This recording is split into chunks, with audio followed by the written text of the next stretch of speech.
High,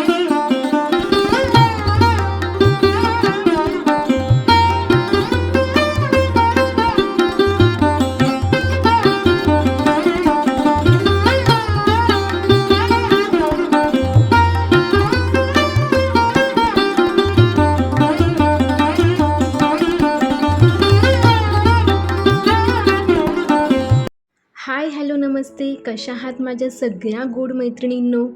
I hope की आपण सगळ्याजणी स्वस्त, मस्त आणि आनंदी असालच. तर आपल्या सगळ्यांचं पुन्हा एकदा स्वागत आहे नवीन एका व्हिडिओमध्ये. तर मैत्रिणींनो, तुम्ही माझा लास्ट व्हिडिओ बघितला असेलच की मी माझ्या माहेरवरनं सासरी आलेली आहे आणि त्याच्या दुसऱ्या दिवशीचा हा व्हिडिओ आहे. म्हणजेच त्या दिवशी महाशिवरात्री होती आणि महाशिवरात्रीचं माझं थोडंसं रुटीनसुद्धा मी आज तुमच्यासोबत शेअर करणार आहे. आणि त्याचबरोबर आपल्या मुलींच्या आणि स्त्रियांच्या मनातल्या काही गोष्टीसुद्धा मी आज तुमच्यासोबत थोडंफार शेअर करणार आहे. प्रत्येकीच्याच मनातल्या ह्या गोष्टी आहेत, त्या आज मी प्रत्येकीच्या मनाच्या माध्यमातून तुमच्याशी थोडंसं बोलणार आहे. त्यामुळे व्हिडिओ जो आहे तो शेवटपर्यंत बघायला विसरू नका.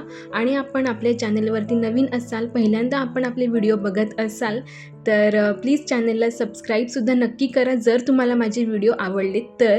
कारण की दररोज दुपारी 3 वाजता आपले व्हिडिओज जे आहेत ते या चॅनलवरती येत असतात. आणि तुम्हाला जर अजूनही माझे व्हिडिओ बघायची इच्छा असेल तर प्लीज चॅनलला सबस्क्राईब करा, लाईक करा, शेअर करा आणि व्हिडिओ आवडल्यास कमेंटसुद्धा करायला विसरू नका. तर महाशिवरात्री आहे, तर आईंचा आणि माझा तर आज उपवास आहे. पण बाकीचे जे घरातले मेंबर्स आहेत तर त्यांच्यासाठी मी इकडे स्वयंपाक करत आहे. आणि बाळाचं हे नेहमीचं आहे, स्वयंपाक करताना त्याला असं वरती किचन ओट्यावरती बसून मी स्वयंपाक कसा बनवत आहे, काय काय बनवत आहे हे बघण्याची त्याला खूप उत्सुकता असते. आणि त्याचाही प्रयत्न असतो की मलासुद्धा करू दे, पण मी तिथे गॅससुद्धा आहे त्यामुळे त्याला मी लांबच बसवते आणि अगदी काळजीपूर्वकच सगळ्या गोष्टी करत असते. नाहीतर एरवी तो त्याच्या आजी, काका, बाबांसोबत असतो. हे सगळं त्याच्या मूडवर असतं बरं का. तर आमचा स्वयंपाक करत करत इकडे बाळाच्या माझ्या खूप साऱ्या गप्पा गोष्टी चालू होत्या.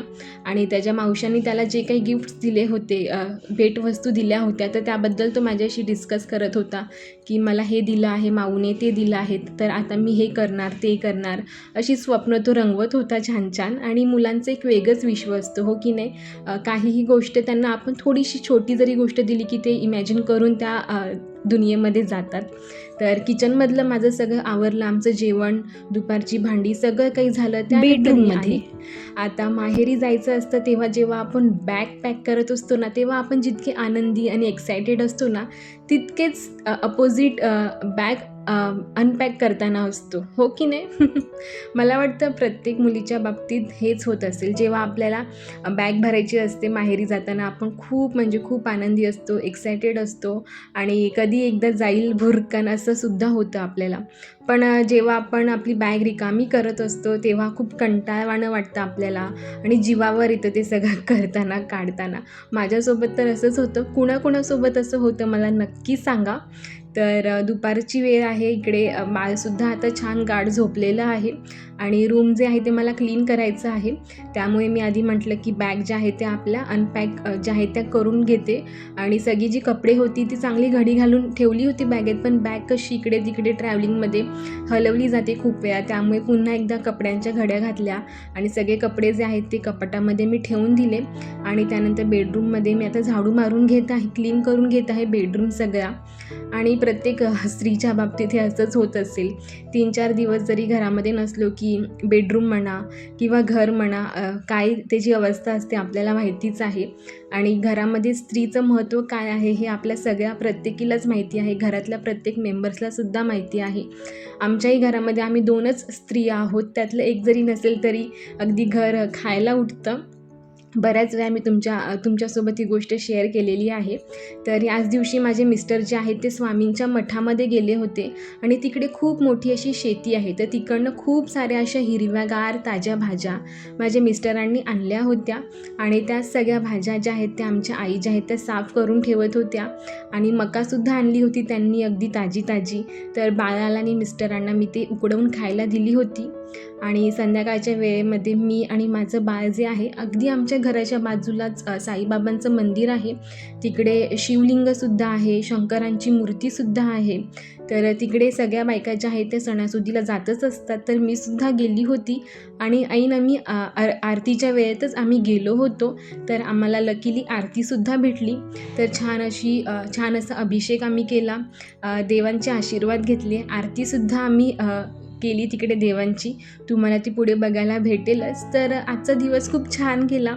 पण माहेरावरनं आल्यानंतर थोडंसं आपल्याला कंटाळवाणं होतं थोडंसं काम करायलासुद्धा आपल्याला कंटाळा येतो, नकोसं वाटतं. पण आपलं रुटीन जे आहे ते आपल्याला पुन्हा चालू करावं लागतं उत्साहाने.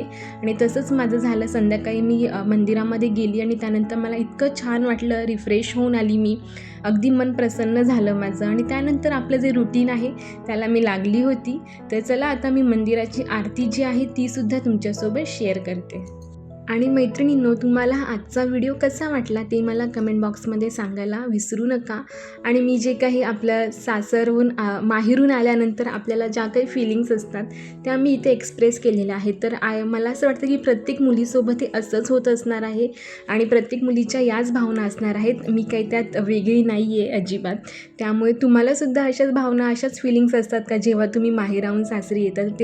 ते सुद्धा मला कमेंट बॉक्समध्ये नक्की कळवा. आणि तुमच्या काय काय भावना असतात, तुमचेसुद्धा अनुभव मला ऐकायला वाचायला आवडतील. तर चला मी आजचा व्हिडिओ इथेच संपवते. व्हिडिओ आवडला असेल तर व्हिडिओला लाईक, शेअर, सबस्क्राईब आणि छान छान कमेंट्स करायला विसरू नका. आणि भेटूया अशाच एका छानशा व्हिडिओमध्ये. आणि आजचा व्हिडिओ बघितल्याबद्दल खूप खूप धन्यवाद. भेटूया लवकरच. बाय. श्री स्वामी समर्थ.